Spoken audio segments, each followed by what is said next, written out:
director, writer. Sometimes I do perform and act as little as possible these days. But yeah, I ran a theater company for some years, but I'm a working theater professional.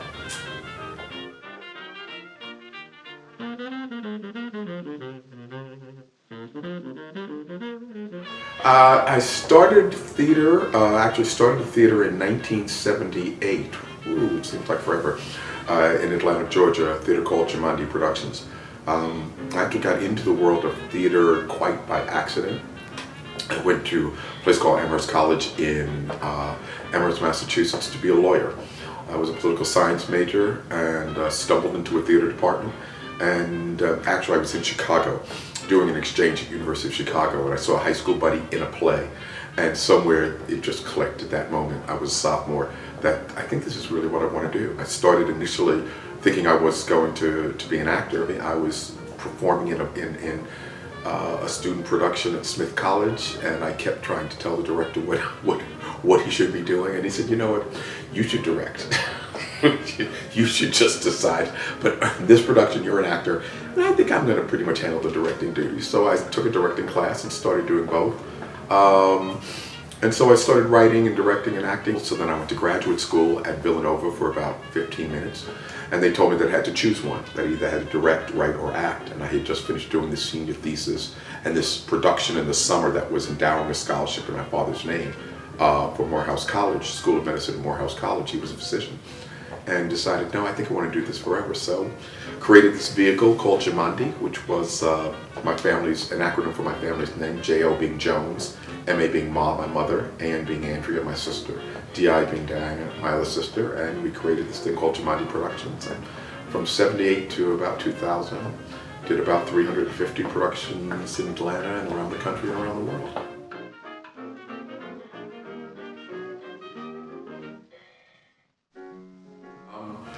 I'm directing a piece here called Intimate Apparel, which is by a writer named Lynn Nottage, who actually just won the Pulitzer Prize a couple of years back for a piece of her called Ruin.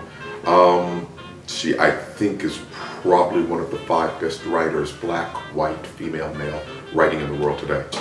So I was aware of her then, and then read Intimate Apparel in one of its first incarnations when it was getting ready to be done, I think at the Roundabout. With Viola Davis. I was sitting on a panel, and it was one of 40 plays that came in through this NBC New Voices series where theaters would apply for money. And this was one of the plays, and I read it and I was just knocked over.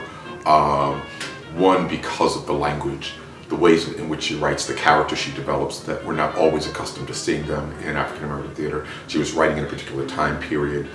She was writing about issues of race and gender and sexuality and intimacy in a way that was, in ways that were really, really compelling, that they weren't didactic in any way, shape, or form. You followed the journey of these people, you were fascinated by them. She's just she's a remarkable artist. So I think not just in the canon of African American women writers, of certainly which she takes her, lead women like Susan Laurie Parks and Lydia Diamond and Katori Hall and a generation of really exciting young women writing. But more than that, I think she's just, in terms of the American theater, just having a profound impact because she's just one of, again, the 5 best writers writing today.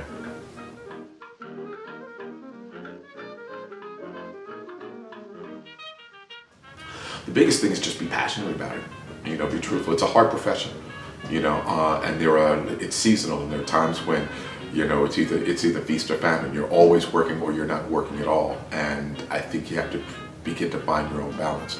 At the moments that you're not working, that you create work for yourself, that you're always in the process of discovering something, that you're always in the process of becoming and evolving, and not getting discouraged, because it's a marathon, it certainly is not a sprint.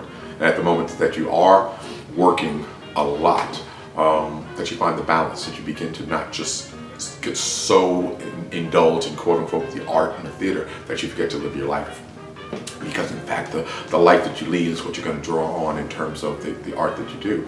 But that it's a marathon, that you're always going to be studying, you're always going to be learning.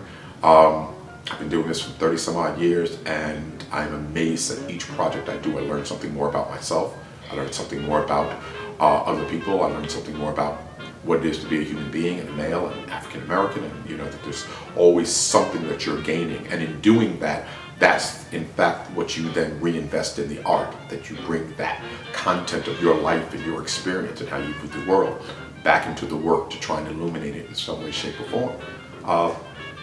But that it is a marathon, and enjoy the ride, enjoy the process. You're always going to feel as if there's not enough time. You're always going to feel as if time is running out, as if you're not accomplishing what it is that you should be. Get used to it. It happens. It's going to be there, but that it is, if you're going to do it, that you have to be patient and that you have to have lots of stamina.